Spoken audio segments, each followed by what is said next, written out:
Dear sisters and brothers, Dhamma friends, along this particular sutta we have taken as the main topic, namely the Girimananda sutta. Now we have gradually reached this viraga sanya, that is the perception around about dispassion, and this is a kind of a outlook, the kind of a mindset you must have already be aware, at least on theoretical basis, and then only you can face with the different events, different episodes of your meditation, sitting, walking and day to day. And if you have any contemplative thoughts or inferential thoughts, if you have done it in a proper way, this also will be helpful for you to promote the meditation, continue the meditation even without a teacher.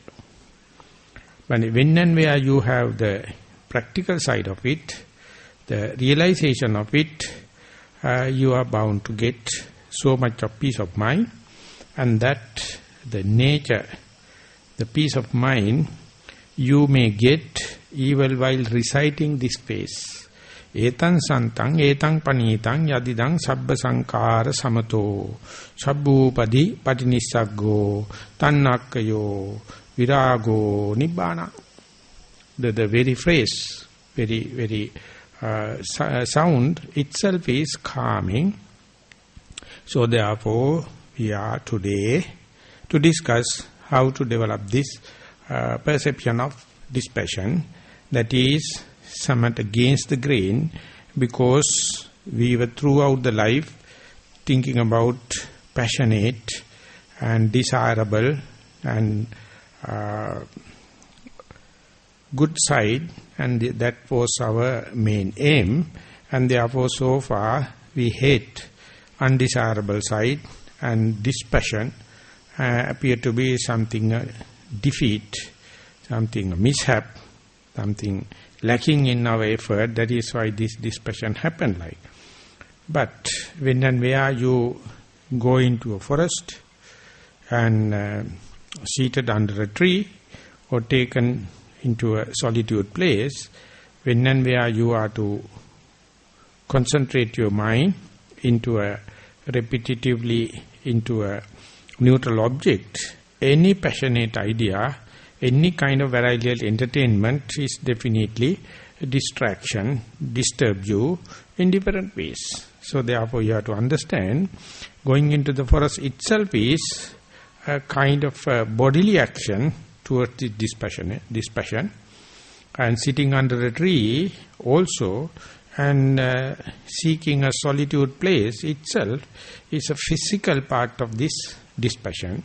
And in order to gain the due peace of mind, the due one-pointedness, the due face-to-face with the primary object, not only this physical detachment and the physical distance from the passionate thing, your mindset also must have certain amount of understanding, theoretical or inferential, the perception of dispassion. So, as far as you have to keep the mind with a single object, repetitively, definitely, if you have a passionate kind of or desirable kind of hope or any kind of objective, definitely mind will not happy to be with a single simple object. So therefore the dispassion is a must for you to live a forest life or live under a tree or even in the solitude place, but that will be more so whenever you are focusing into a single object.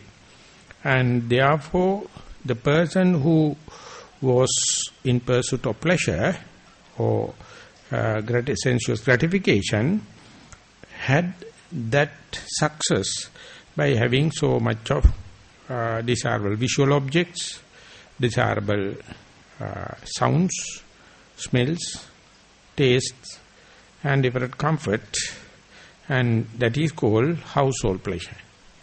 But when and where you come and sit in a meditation center or sitting under a tree or in the forest, when and where the mind falls calm and quiet with a single simple verifiable object, and that person who is really understood the perception, dispersion, also get a kind of a pleasure. This is called renunciated kind of pleasure. Now my mind is face to face with the object, and not only in one cycle, I can see repetitively 10 cycles, 15 cycles, 20 cycles, or few seconds, few minutes with the primary object rising and falling, or in-breath and out-breath. So this is the way the perception dispersion you are employing and put into practice. So therefore this itself is going against the grain, but even though you gain the grounds regarding the keeping the mind face to face with the object for a short period, few cycles of in-breath and out-breath, or few seconds, or few minutes, that indicates the potential, that indicates the possibility that you are a qualified candidate to be a meditator, but how to facilitate it, how to promote it.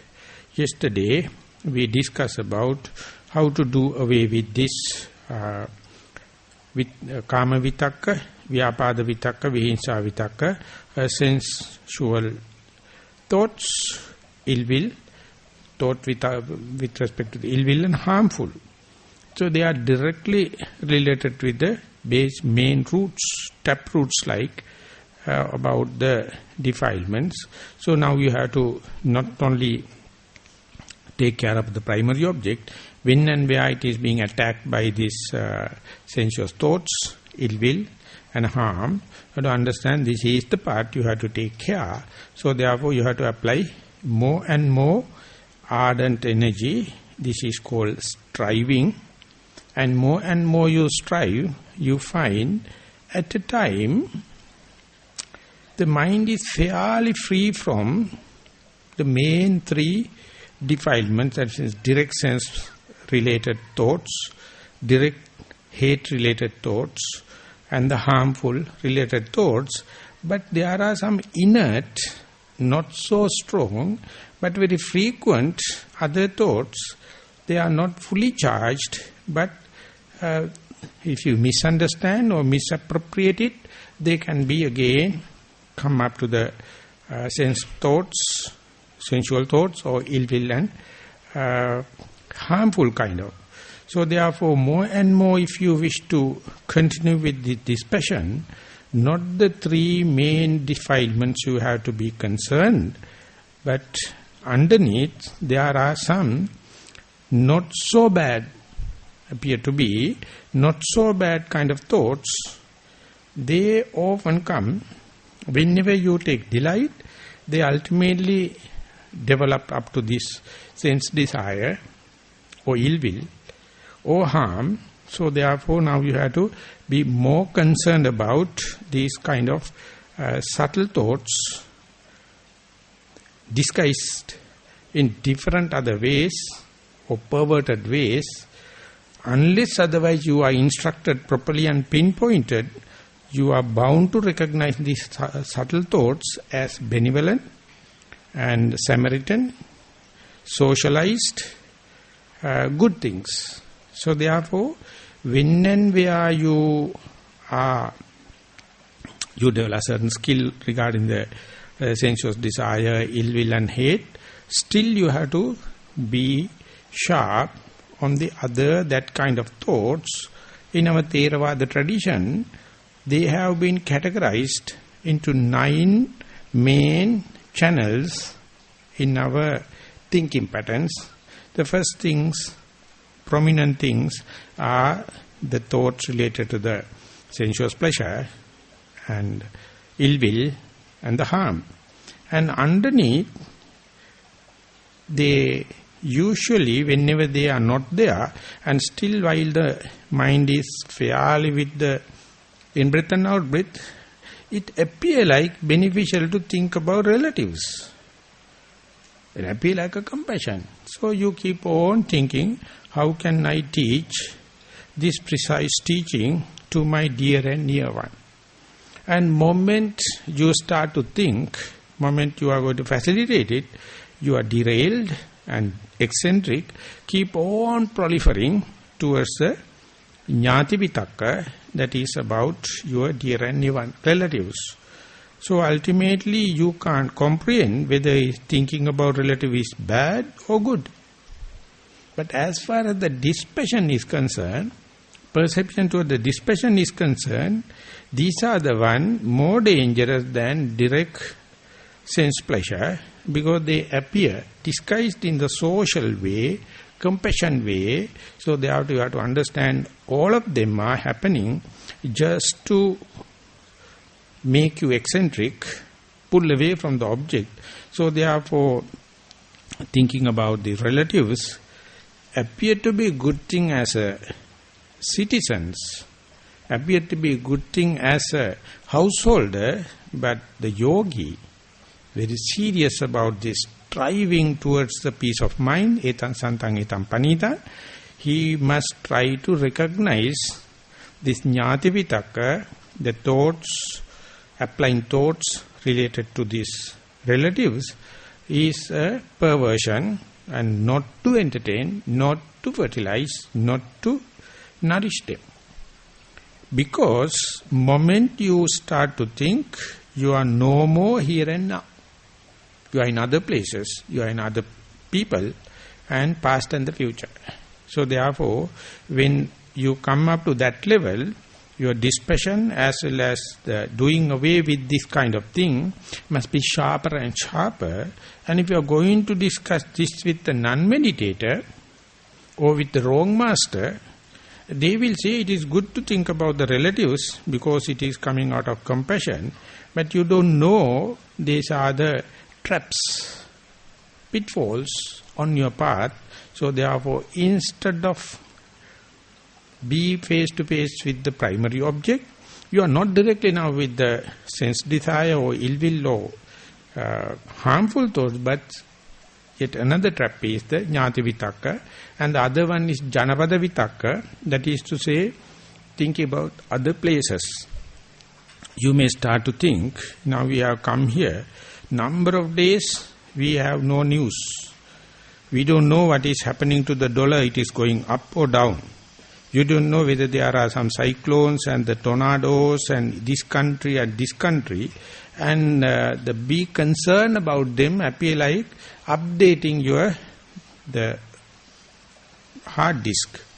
So whenever you start at that kind of thing, the prolific thinking going to happen, it is not related directly to the sense desire, not directly ill will or harmful, but is harmful for your meditation, harmful for your present moment. So therefore you have to understand the dispassion, and these things are not reality, they are conceptual thinking, and they become traps unless otherwise you made up your mind beforehand. You have given thoughts inferential way, these are the traps you have. And the Amaravitaka also recognize, now you comes to know when the Venerable Girimananda fallen into sick, Venerable Ananda went and reported to the Buddha, and the Buddha is giving instructions how to develop impermanent notion, how to develop no-self notion or perception regarding non-self. And if now only I come to know, so therefore so far my feeding habits are no good, my exercises and bodily balance was no good. So in today onward, I will eat exactly precise amount and the quality of food. I will do enough exercises and keep the mind and the body healthy, so that it is natural for you to think a deathless or the eternal life. And that is naturally yogis are thinking, in future I will never allow my body to catch any disease or mind to catch any mental depression. I must try to keep it intact. So this is called Amara Vitakka. Each and everyone, directly or indirectly, think about these things. And they appear like good things because one is concerned about one's own health. But what happens is, you are no more here and now. You are no more mindful. You are no more with the primary object. So when these things happen, unless otherwise you have the perception of dispassion, you will embrace them. You will fertilize them. You will give nourishment to them. Ultimately, same thing will entrap you and taken you for a ride. Ultimately, you don't know where are you going to end up with. So therefore, Amara Vitakka is another trap. And Paranuddayatha Patisangutta Vitakka, helping others. You appear like, now I am such a person, and I know how to live in the forest, know how to sit under a tree. I know where the solitude place. I know my primary object. I know how it is not. I know how to keep it face to face it. And what about teaching this to others? And therefore your projects keep on going, and it appears like a compassion. And ultimately you lose your present moment and keep on proliferating. And that is what, at the worst, you are on this vested interest. You yourself put on a pedestal and start whitewashing yourself, thinking that I am in such a position to help others, and you don't think this situation is impermanent. You never think this is something to do with other persons or non-self. Instead, this compassion appear very prolific, appear very, very social and very, very forward. So therefore, your boldness may completely ruin. You already earn mindfulness, you already earn concentration, and ultimately taken you for a ride.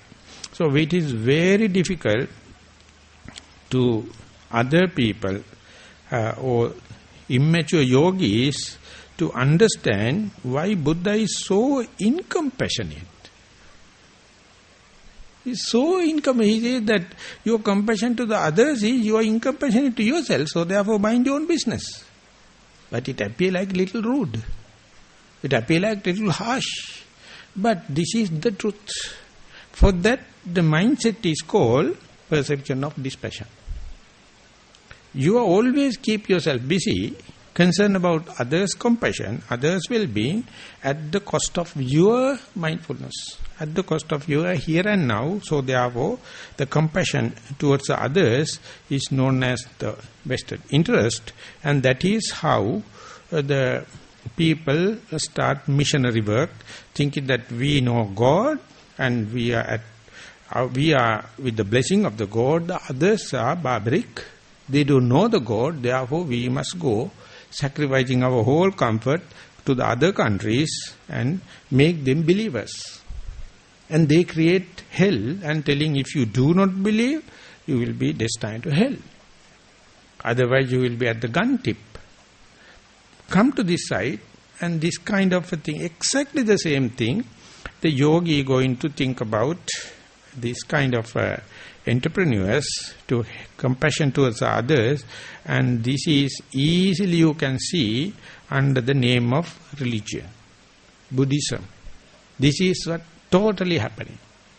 No one is concerned one's own well-being, the precious time, the opportunity. Instead, when and where you are to gain little bit of mindfulness, little bit of concentration, and that this kind of wrong thinking going to start, ultimately you don't know where you are going to end up with. So therefore, whenever you are advancing, this kind of pitfalls are always, they appear like traps, and appear like in the outlook very religious, very spiritual, very concerned about the others, but you do not know. Each and every time you are no more here and now. And equally it says Labha Satkara Patisangutta Vitakka. Whatever maybe you do, you try to develop fame, gain, and all your glories, even after becoming a meditation master. Easily everyone think, now fairly I am in a good situation, why not start a meditation center, put a board with International Vipassana Meditation Center, and then you can start telling others and selling others. Venerable Jnanananda used to say, railway compartments are meant for traveling. But in the remote areas, you took the compartment out of the rails and make it as a temporary station, issuing tickets for other members, other passengers, and the compartment become a temporary station. This is what happened whenever you are going to think about the fame gain, even as a meditation master. So therefore, this is called half-boiled yam. And that particular person also not mature enough. Whatever he is going to teach others, exactly leading to indigestion. Not well boiled. So therefore, when and where you developing, these are the traps. They are the webs. Ever set. So you have to be very careful about, and that is one advantage of his having a master and be obedient to the master. He will give the umbrella cover. But if you are not with the perception of dispassion, you will think your master is with the envious idea. He do not like my progress. That is why he is blocking me, this and that.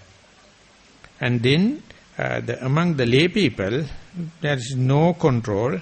Anyone can develop, start, anyone can say, assume them as masters and go on. And there are a lot of followers also there. So therefore, when and where someone is going for labha satkara, or fame and gain, the Buddha says, Anyohi bhikkave labha satkaro, anyohi nibbana gamini patipada. Whenever someone is towards the labha satkara, it is completely opposite of nibbana. So therefore, when you are associating a person, if he is having this kind of a minuous kind of objectives, then you have to understand he already misled person and he is a misleading person. But in this world, very difficult to find a person without that kind of a motivation towards the labha satkara, because the yogi himself or herself can understand, when I am practicing, what is the way I motivate myself. It is through results. The result-oriented mind means naturally biased to labha satkara or fame and gain. So therefore, at the beginning, if you do not have that kind of a motivation, no one will be a meditator. But when you are maturing, when you are advancing only, you understand Dhamma is such a profound thing. More and more you advance, the labha satkara or fame and gain kind of things are dwindling it off, reducing.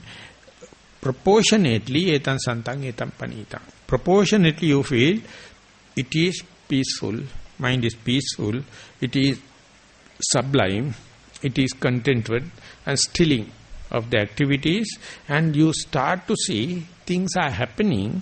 You try to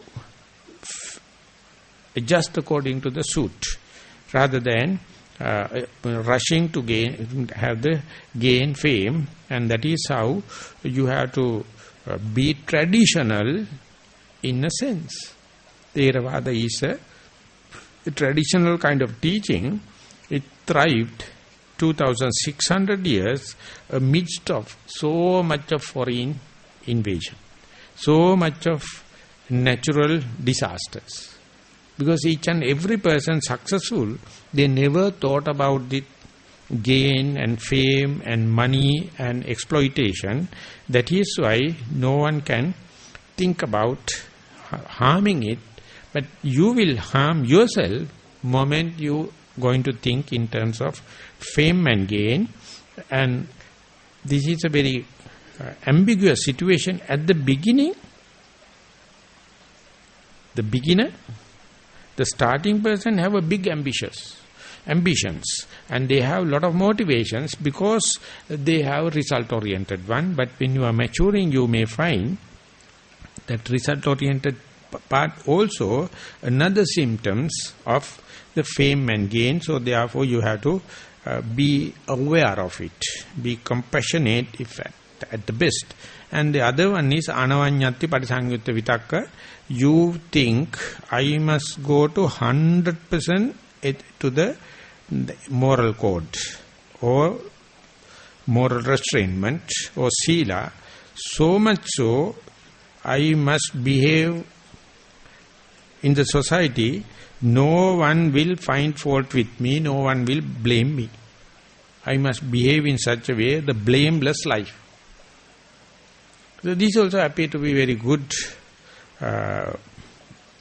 outwardly very good objective, but this is also kind of a conceit.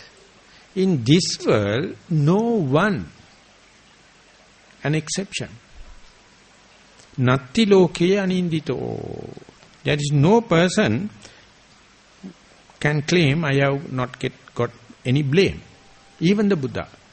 So therefore you have to be pragmatic, you have to be natural, and on that ground, whenever you think I am a blameless person, speckless person, you look others also from the same lens, and whenever someone is doing something wrong, you vehemently go against and take disciplinary action and measure and judge the other person.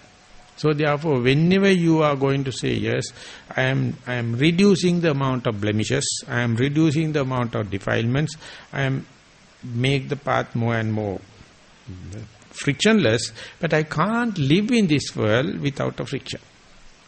Friction is part and parcel of this living, but make sure it is reducing. This is how you have to develop. So on these lines, Luku Hamduro used to say, Venerable Jnanarama, at the beginning you may take to rid of the thoughts regarding sensuous pleasure, thought regarding the ill will and the harm, but these 6 are very subtle, so don't try fighting against them vehemently, but keep an eye regarding towards that, whether these things are reducing, because by its outlook, they are not defilement by itself. You can make it defilement by becoming unmindful and taken for a ride with them. You are no more mindful. Ultimately, your mind goes to the unskillful, unwise kind of thinking, and it will get trapped. So therefore, keep an eye all the time. So it will say they are become very good criterion whenever you are selecting a noble friend or true man. If the other person is concerned about not to worry about the jnati vitakka, about thoughts regarding the relatives, and not to talk about the janapata vitakka, what is happening here and there and all the kind of thing, and not to worry about the amara vitakka, not be eternalism or I am not going to die kind of thinking, or paranuddayata parisanga vitakka is very busy about the others' well-being and escapism towards your own spiritual development. And if he is always concerned about the fame gain and economic gain, that indicates his agenda is not the Nibbana. So not having that kind of thing may or may not be Nibbana. So therefore this is the way you have to follow the teachers, follow the noble friends, follow the true person to decide for long association, as well as anavanyati patisangvita vitakka. If someone is saying, I am speckless, I am perfect and I have no mistakes, so therefore you also can do like, you have to understand they are just mental thinking, mental calculations. In this world it is impossible. But day by day refinement. This is how you have to develop this pahana sanya and how to abandon, and then to abandon them you have to have certain amount of dispassion, at least on theoretical ground. at least on the, or otherwise in the inferential level, and at last only you will slowly understand when and where you are advancing along these inside knowledges, they become more and more true, very amplified, and you can experience through yourself. Otherwise, definitely, each and everyone thinking against it. What is the wrong with thinking about the relatives? What is wrong with thinking about the other places and news? What is wrong with the thinking about to have a prolonged life? And this is the one usually we keep occupied, and each time you do there, you become so vulnerable towards the worldly thinking, household thinking, more and more you away from the object.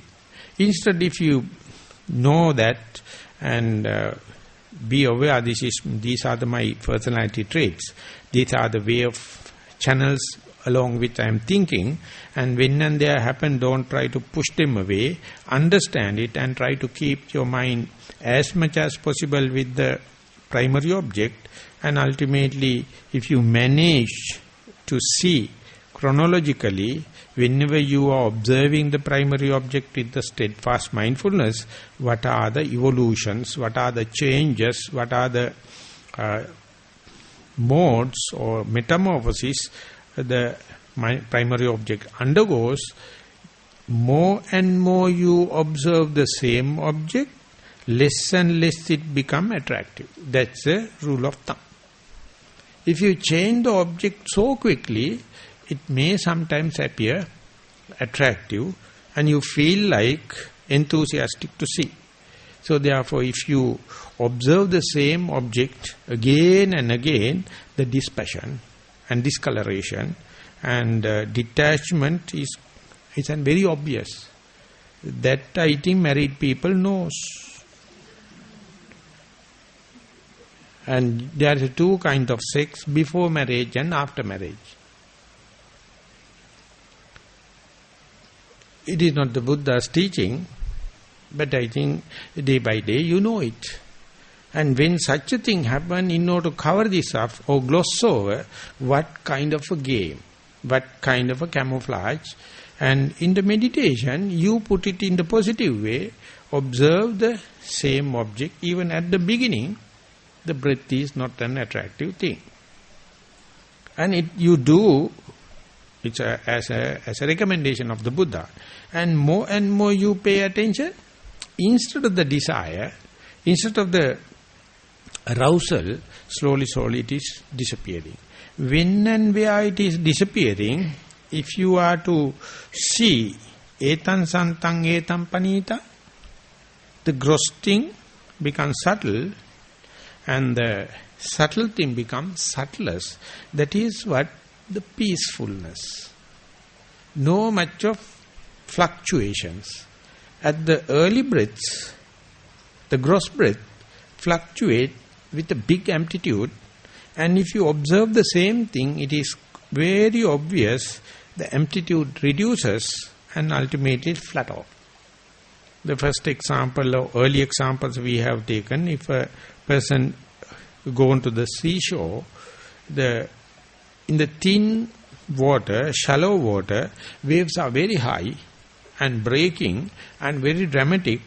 I am a person born in Kandy area, so we have to travel long distance to see the sea. It is almost like a pilgrim to go and see the sea. And when you go there, the breaking waves and everything, it is very colorful, and it is the case at the more shallow area. But just see through this breaking wave and go little by little into the sea. Waves are there, they are not breaking, they are not much big amplitude. And when you go to the deepest level, it appears complete flat. This is exactly in the Dhamma. More and more it is shallow, thin and very dramatic, and you feel like observing it because it is eventful, it is action-packed and very dramatic. But when you keep on observing, naturally mind goes to the deeper layers and the waves are become less and less in the amplitude and ultimately flat off, and that is you consider as peaceful, not as bored, not as monotonous, not as fearful, not as dispassionate. You become more passionate. You know, due to the repetitive application of the mind, the very breath became subtle. And subtlest, more and more it becomes subtle, it is more and more peaceful. So therefore, at last you may understand, breath is a defilement, big breath is a big defilement, medium breath is a medium defilement, subtlest breath is least amount of defilement. So at last you have to understand any action is a defilement. The opposite is a peace. Whenever peacefulness happens, the boredom, the monotony, the dispassion is the sign. So therefore, when you go prepared, when and where the mind becomes calm, according to the breath also become calm, the body also become calm, and if you have be prepared with this perception of dispassion, that becoming a reason to be glad.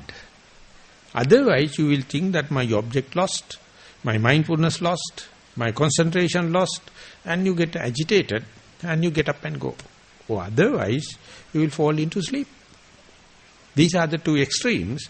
Or otherwise, you start entertaining doubts because your mind is not prepared. Your mind is not ready to understand the perception of the dispassion. And whenever the primary object becomes calm and subtle, and subtlest, if you are well instructed, well prepared, you consider this as peaceful. You consider this is something sublime and stilling of all the activities. That is what it says. Etam panitang etam santang yadidang sabba sankara samato. All the activities, sanskara means volitional activities. Here talk about volitional as well as involuntary activities. All are calming down. Sabba sankara samato, sabbupadi patinissago. Anything you thought this as your asset, that is materialistic or visual thing, sounds, good smells, taste, and the tactile sensation, everything you find as a hindrance for this calming down of the breath. So therefore, all the materialistic assets you try to do away. At the cost of that only you can go to this sublime immaterial pleasure. So when and where the immaterial pleasure sets in, if you do not have this mindset, that is how the boredom can set in, or fearfulness can come in, or cornered, or outcasted kind of thing. Instead, when the breath becomes subtle, and if you have the prepared mind, you may find with any amount of desirable visual object, you can't get this sublime state. No peace. Whatever the music or sounds or anything you desire, through that you can't gain this. And the smell, taste, touch. Therefore, the Buddha says, the kind of a peace, a kind of a sublime state that you gain is vivekajang piti sukha. It is away from the sensuous pleasure. More and more you away from the sensuous pleasure, more and more you can entertain the sublime. You can entertain the peace of mind, peaceful situation, and more the activities are calming down. Sabbupadi patinissago. Whenever it is happening, if you know how to recognize it, diagnose it, and that is your contribution, that is your facilitating to the Nibbana. If I am to cite a very micro level model, when the out-breath ceases to exist, how quickly you give up the meditation and waiting for the in-breath to happen, instead of following the out-breath to the minimum, to the zero level. In between the in-breath and out-breath, the Nibbana is lying and waiting. But your rushing mind, result-oriented mind, labha-satkara-oriented mind, before finishing the early chapter, the ending part of the out-breath, you become so excited, so lost, so entertained doubts, waiting till the in-breath to happen. In between the area, it becomes a gap, it becomes a black hole, it becomes something doubtful, and you never noticed any gap in between out-breath and the in-breath, and more you become mindful, more and more you thin slice the time. It's a huge story. Before starting the in-breath, the end of the out-breath. So therefore, between two breaths, Nibbana is waiting, lying, but you are rushing. Therefore, you have no chance to penetrate through. If you have the penetrating mind or dispassion towards the activity, dispassion towards the dramatic nature, and try to see the peaceful state, the sublime state, soon use it with the first breath. With the cessation of the in-breath, out-breath is much more practical. You can understand it is just like cutting a piece of butter, chunk of butter with a hot knife. Directly you can cut through. So therefore, even if you are understanding with 7 years of meditation or 10 years of meditation or 7 days of meditation, ultimately once it becomes familiarized, once it becomes seasoned, only one breath is enough. Otherwise it is a lifelong experiment. But at the beginning, of course, it is something you have to sympathize. Because our orientation, our perception is always searching about something passionate, something desirable, something pleasurable, something dramatic, something active. And through that only relatively you have to calm down. And with respect to the big activity, you go to the medium kind of activity. With respect to the medium kind of activity, you go to the subtle activity. And that preparedness, when and where it is happening, if you have that preparedness and the perception, it is nothing that you did. It is only the matter of diagnosis. It's only the matter of be aware, then and there, and you find you are born with all this peaceful state. You are born with all this sublime state. You are born with stilling that our mind, our senses are not geared to see the black hole, to see the gap. When the cartoon film is going, and if you study the projector, the cam in front of the continuous light give 50% light and 50% flash, 50% light and 50% flash. But after seeing the picture, maybe 1 hour, you never see the darkness. You see the continuity of the flash in the silver screen. But definitely, animation cannot take place if there is a continuity of light. It must go reciprocal with the darkness and the light. And our light is camouflaging. Whenever it is strike on the short and long cells in the retina, the light holds, we slips the darkness. So this is the perverted nature. So the Buddha says, I am not creating any darkness to your bright light. I am telling you are not observing the dark light, dark side, because your perception is wrong. It's a magic of the eye. So exactly when you are meditating, for example, thoughts are coming, sounds are happening, pains are happening, but each and every one, just like the in-breath and out-breath, has 3 modes: the beginning part, inception, and the transition, and the cessation. Your complaint is always related to the conception. You never wait to see the transition nature. If it is transition, it is fragile. It is something on the process of deterioration. So why should you complain? And if you are still wait and see the cessation by itself, ultimately remaining is your depression, your complaint, your frustration, your tension. Because you can't wait till something happens, something ceases to exist by itself. So your patience and observation and the mindfulness and the inside meditation, you never rush to a decision only by looking at the beginning. You never arrive at the inference by looking at the transition nature, transition middle, and wait till the end happens. The each and every phenomena is ending by itself, not necessary any second person's manipulations, not necessary to have any kind of regimentation. By only mere neutral observation, you can let it happen and you are prepared to diagnose it, observe it. And that observation is abandoning the bright side, abandoning the dramatic side, abandoning the sensuous pleasure side, and then the other part naturally come into being. The same other person observing the same phenomena without mindfulness, he or she may not observe like that. But if you are looking at the magician to see its tricks, other person will be clap and say, okay, good magic, but you will say you are utter fool, you fail to see the magic. This is how the Buddha says, don't go run by this pleasure principle and the passion. Instead, develop the dispassion, then only you can see 50% of your film is darkness. You have not seen.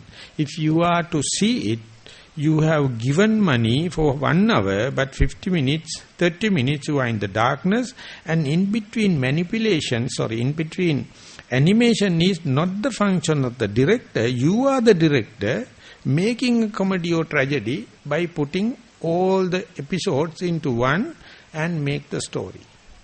So they must give the box office director's prize to you. You fool. Make the picture out of this occasional sceneries. This is what happens. This is what happens. So therefore, don't let the mind to carry it away by this passionate thing, bright thing. All the glittering things are not gold. So therefore, to see in between, many consider it is destructive. Many consider it is nihilistic. Better to see the glamour, better to see the gloss over and entertain as if it is classic music, as if it is rock music, as it is jazz music, but it is nothing but irritation at your ear. If you look at from that side, so therefore ultimately more and more you go away from the flickering light,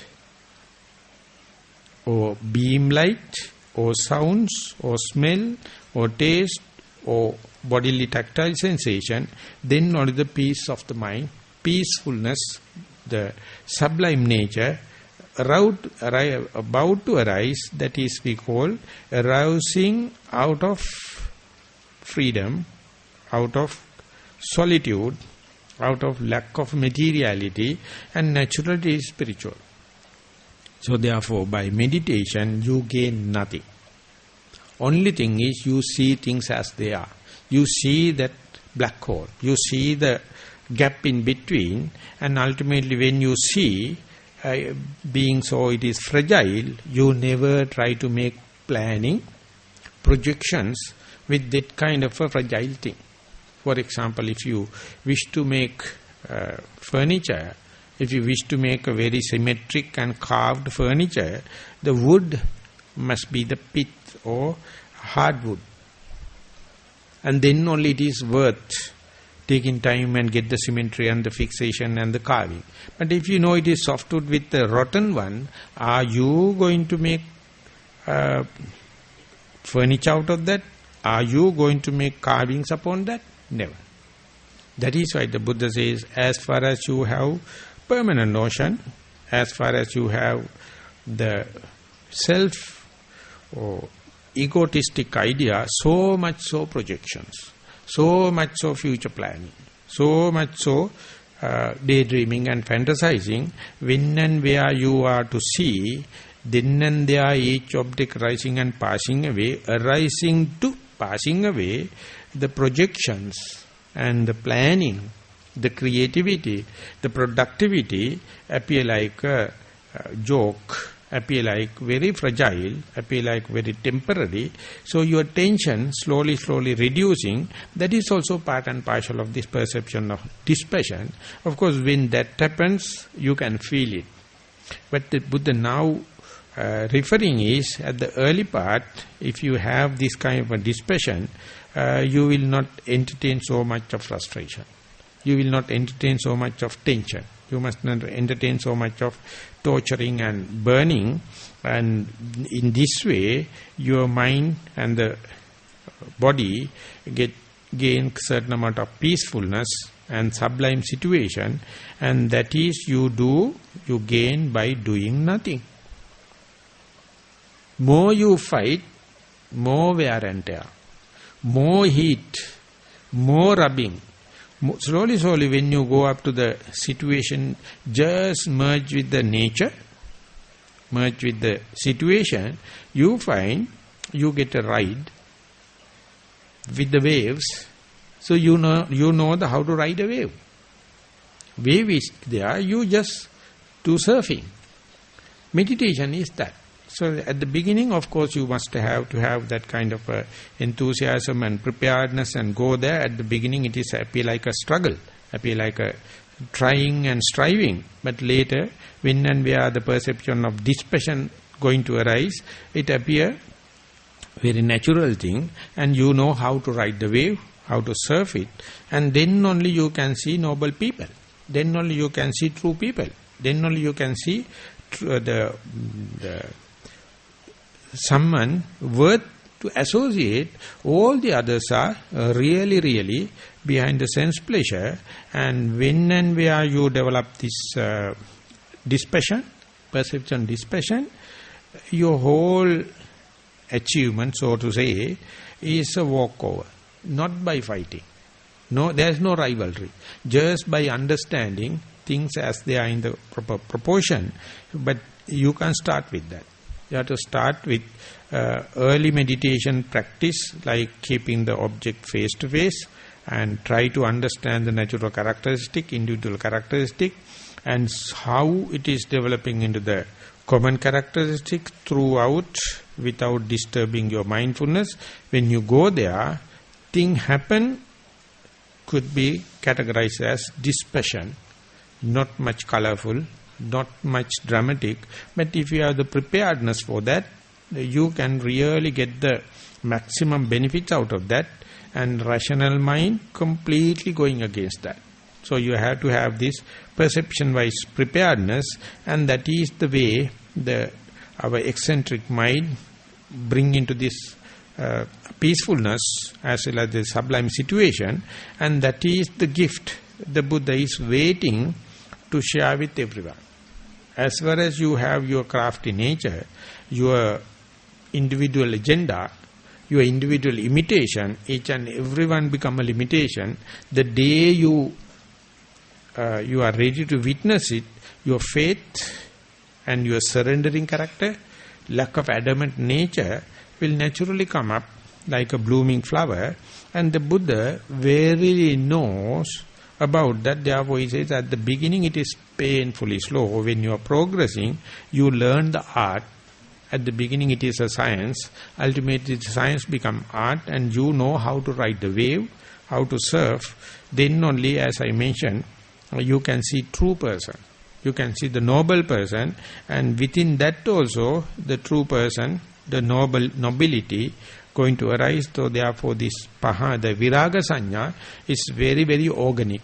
It's very immediate and very difficult to understand even the society at large. You can say easily never. It is only happening in one dimension, when and where, here, now, I am. Only happening in this context. So therefore early familiarization of that situation give the surrounding, and still you have to have the correct mindset. The whole talk today is to have that mindset, and hopefully I hope that you gain the idea, and in that way you may facilitate more and more whenever the mind going towards the solitude, you will never recognize this as loneliness. You may recognize it as aloneness. You may recognize it as peace of mind. You may recognize it as the sublime nature rather than the boredom, monotony or fearful. And if that changing over of the perception is happening, that is quite worthwhile. Hope you can experience this within this retreat. With that wish, I would like to sum up today's talk. Thank you very much for the listening.